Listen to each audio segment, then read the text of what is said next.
لله رب العالمين والعاقبة للمتقين والصلاة والسلام على سيد المرسلين أما بعد قال الله تبارك وتعالى في كلامه المجيد أعوذ بالله من الشيطان الرجيم بسم الله الرحمن الرحيم يا أيها الذين آمنوا كلوا من الطيبات وآمنوا صالحا إني بما تعملون عليم وقال النبي صلى الله عليه وسلم كسب الحلال فريضة بعد الفريضة أو كما قال عليه الصلاة والسلام۔ محترم بزرگوں، عزیز ساتھیوں، گزشتہ ہفتے آپ حضرات کے سامنے عقل حلال اور کسب حلال کے تعلق سے بات آئی تھی اور بتایا گیا تھا کہ حلال کمائی کے ذریعے سے رزق کا حصول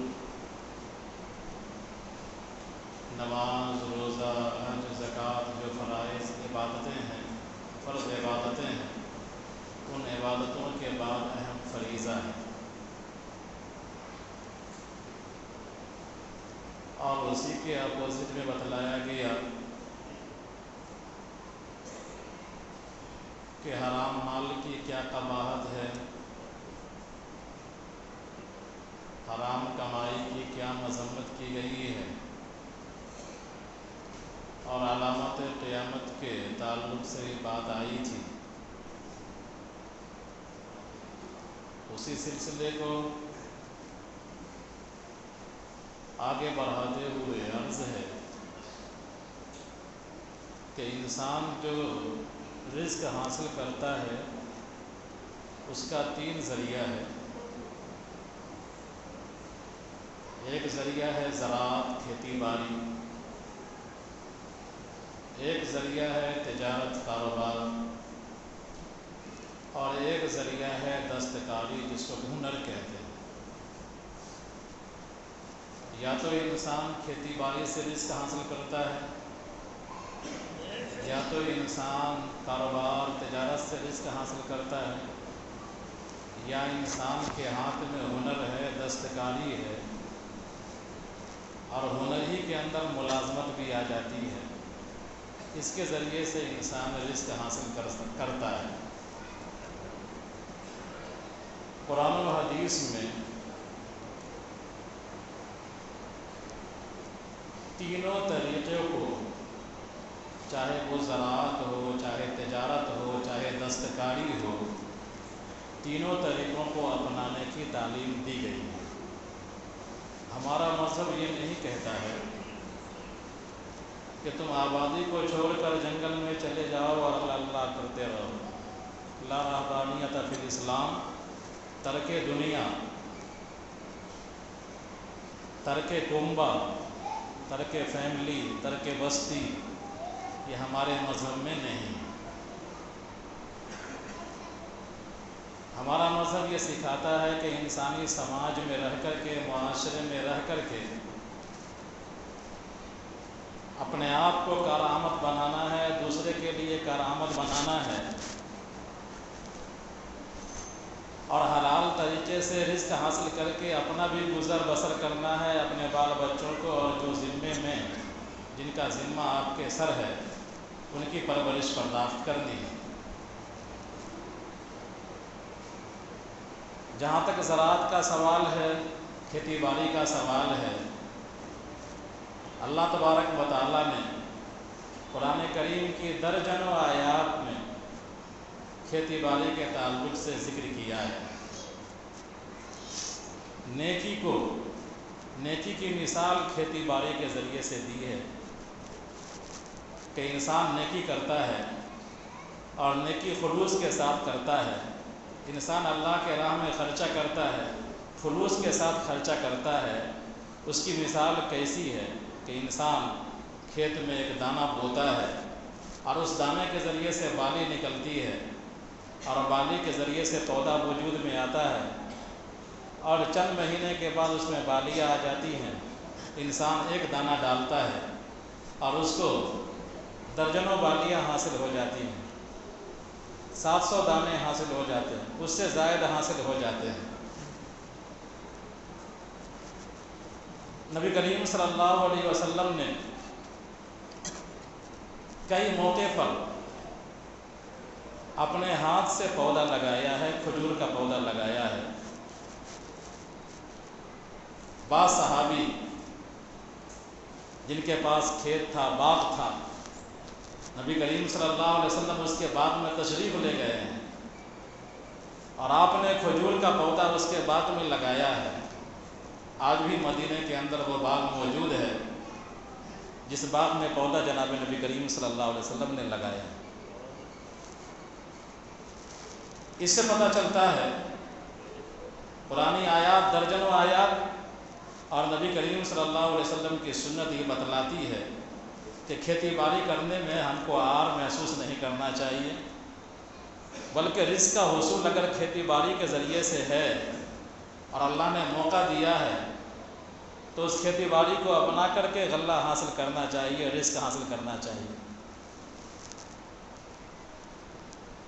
دوسرا طریقہ ہے تجارت کا۔ اللہ تبارک و تعالیٰ نے تجارت کے اندر بڑی برکت رکھی ہے۔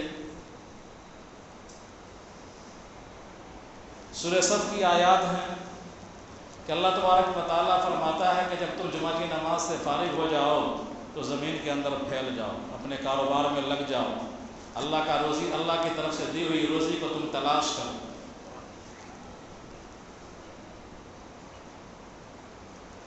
نبی کریم صلی اللہ علیہ وسلم نے فرمایا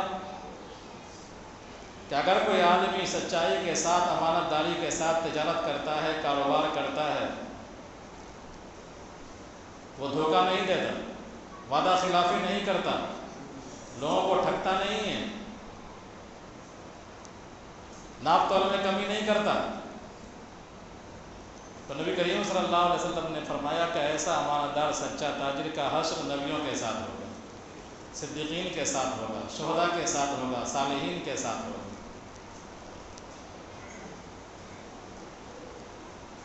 اور ایسا اس لیے ہوگا کہ انبیاء جو دنیا میں تشریف لاتے ہیں تو ہماری روحانیت کا جو تقاضا ہے، ہماری روح کا جو تقاضا ہے، اس تقاضے کی تکمیل کا ذریعہ انبیاء بنتے ہیں کہ ہماری روح کو کس چیز کی ضرورت ہے، انبیاء بتلاتے ہیں، اور ہمارے جسم کو جس چیز کی ضرورت ہے اس ضرورت کی تکمیل کا ذریعہ تاجر بنتے ہیں۔ ہم کو اناج کی ضرورت ہے، ہم کو روٹی کی ضرورت ہے، ہم کو چاول کی ضرورت ہے، ہم کو دال کی ضرورت ہے، ہم کو پھل کی ضرورت ہے۔ ہمارے یہاں پھل نہیں ہوتا لیکن ہمارے یہاں پھل موجود ہے، یہ کون پہنچاتا ہے؟ یہ تجار پہنچاتے ہیں۔ تو انبیاء انسان کی روحانی تقاضوں کو پورا کرنے کا ذریعہ بنتے ہیں اور تجار لوگ انسان کے جسمانی تقاضوں کو پورا کرنے کا ذریعہ بنتے ہیں۔ اس لیے اللہ کے رسول صلی اللہ علیہ وسلم نے فرمایا کہ سچا ہے، امانت دار ہے، دھوکہ نہیں دیتا، ناپ تول میں کمی نہیں کرتا، وعدہ خلافی نہیں کرتا، تو ایسے لوگ، ایسے تاجروں کا حشر انبیاء کے ساتھ ہوگا، صدیقین کے ساتھ ہوگا، شہداء کے ساتھ ہوگا، صالحین کے ساتھ ہوگا۔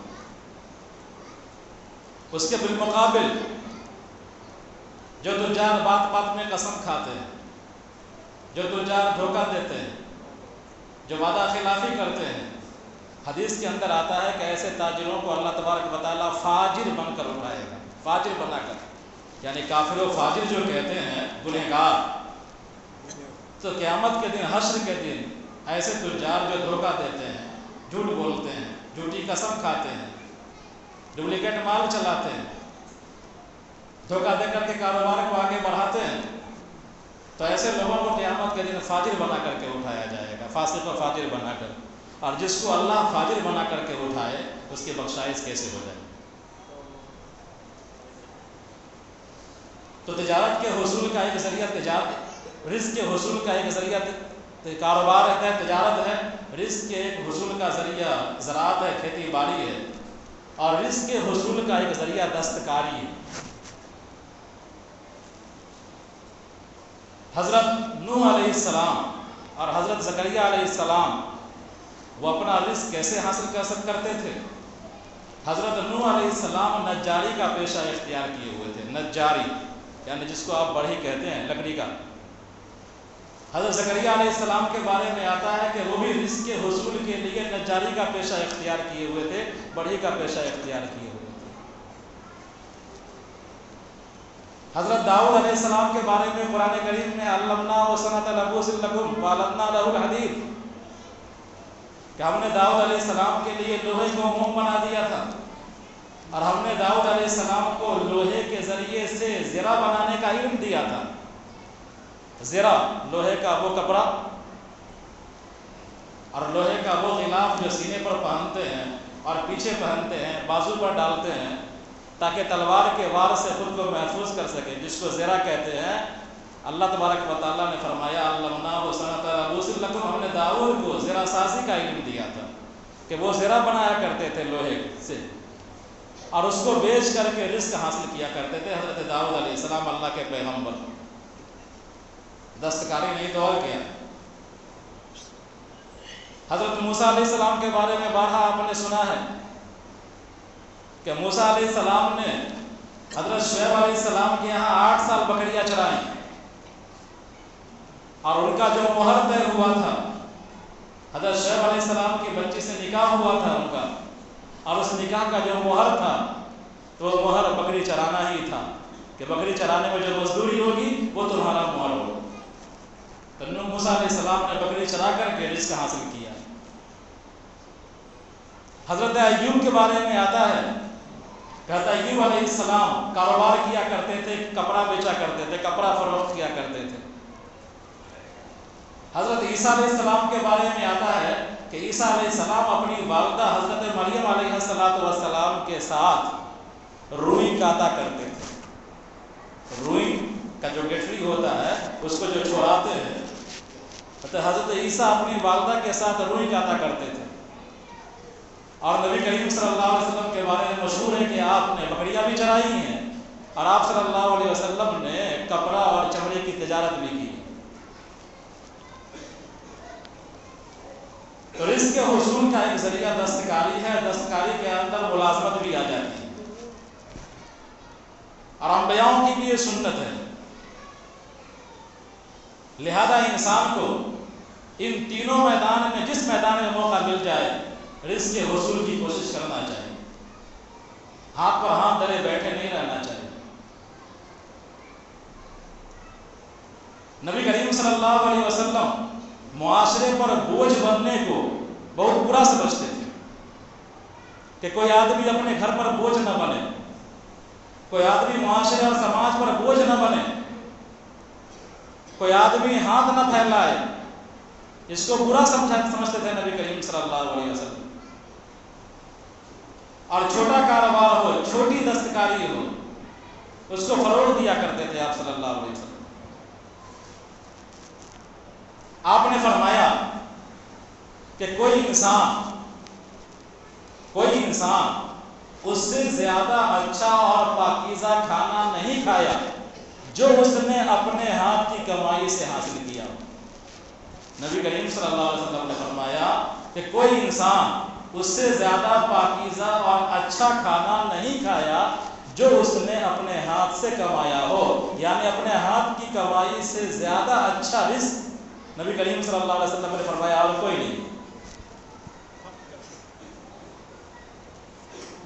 ایک موقع پر ایک آدمی آ گیا آپ صلی اللہ علیہ وسلم کے پاس،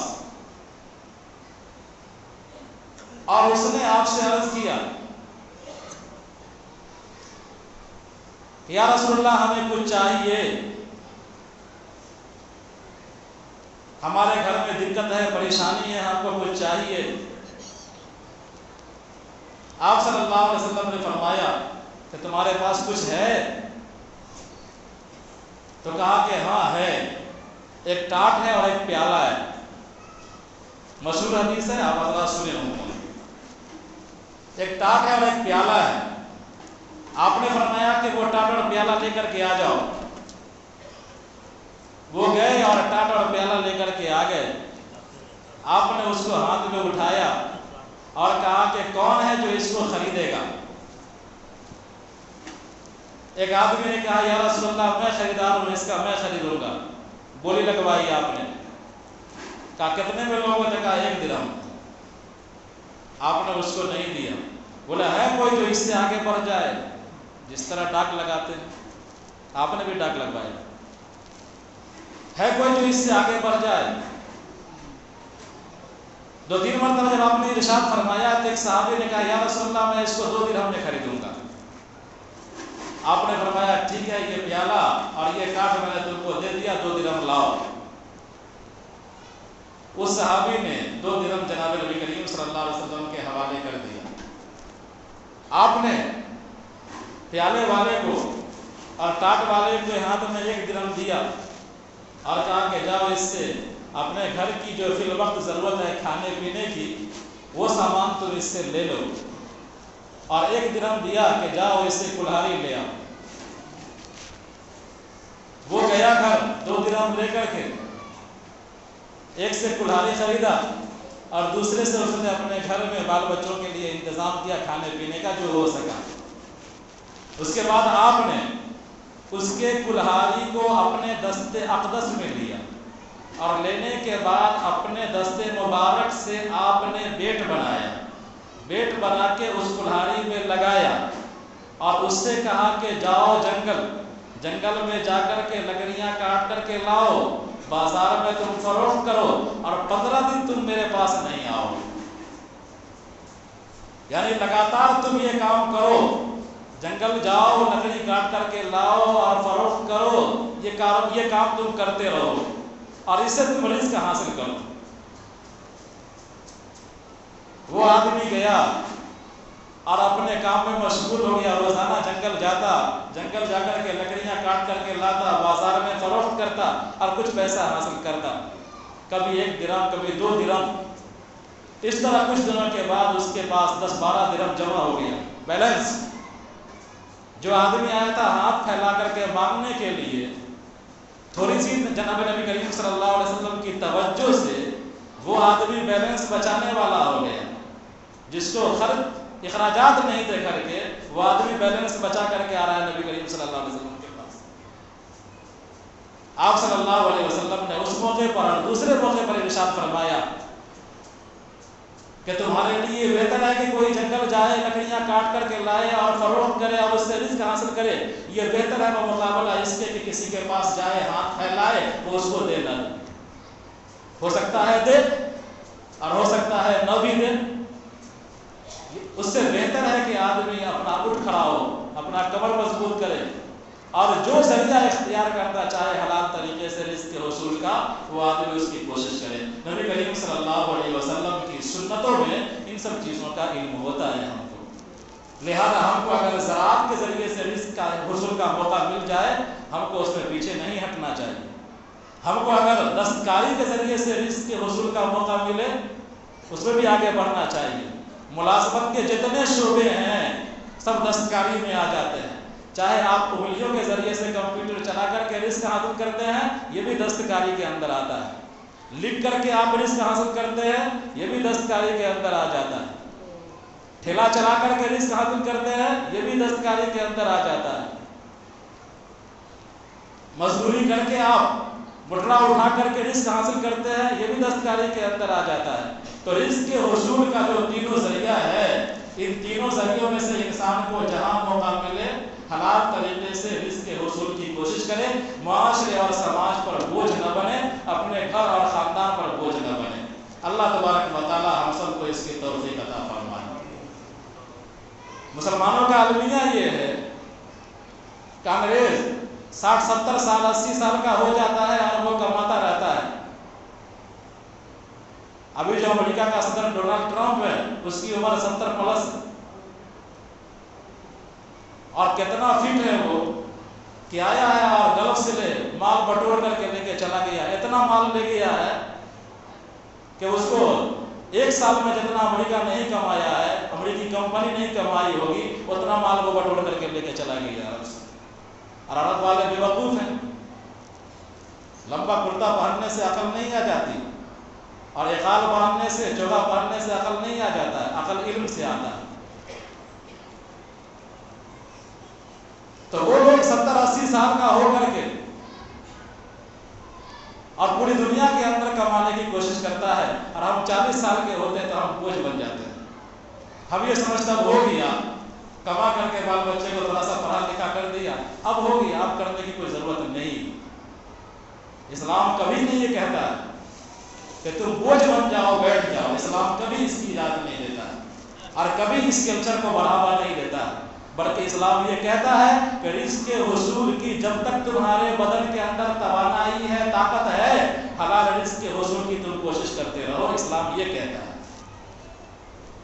لہذا اگر ہم سروے کریں گے، جائزہ لیں گے، تو ہماری بستیوں کے اندر اگر کمانے والے 1000 افراد ہیں تو اس 1000 افراد کے ذمہ میں 10,000 لوگوں کا بوجھ ہے۔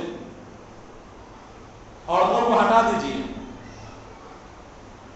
10,000 نہیں تو کم سے کم 4,000 5,000 کا بوجھ ضرور ہے۔ تو ہم اور آپ ظاہری اعتبار سے کیسے ترقی کر پائیں گے؟ سوچنے کا مقام ہے۔ اللہ تبارک و تعالی ہم سب کو کہنے سننے سے زیادہ عمل کی توفیق عطا